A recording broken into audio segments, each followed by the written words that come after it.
Petugas gabungan di Banda Aceh merazia sejumlah warga yang nongkrong di warung kopi. Razia dipimpin langsung Wali Kota Banda Aceh Aminullah Usman. Dalam razia ini, petugas melakukan rapid test antigen COVID-19 secara acak bagi pengunjung dan pekerja warung kopi.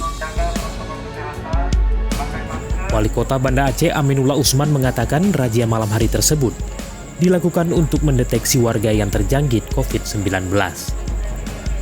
Menurutnya, razia prokes dilakukan seiring dengan meningkatnya kasus COVID-19 selama bulan Ramadan. Pemerintah Kota Banda Aceh terdiri dari Pak Kapolres, Pak Dandim, Pak Kajari, Pak Ketua DPRK, Satpol PP, kita terus melakukan razia dan melakukan rapid antigen di tempat untuk kita ngecek sampel apakah ada di antara yang ngopi di sini yang positif COVID. Jadi ini sangat penting agar tidak menjadi kluster ya di tempat ini.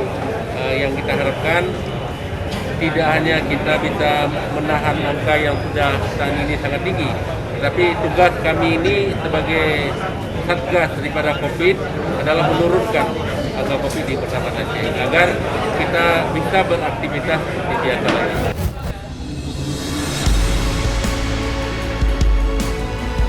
Hingga 10 Mei 2021, jumlah kasus COVID-19 secara akumulatif telah mencapai 11.898 orang.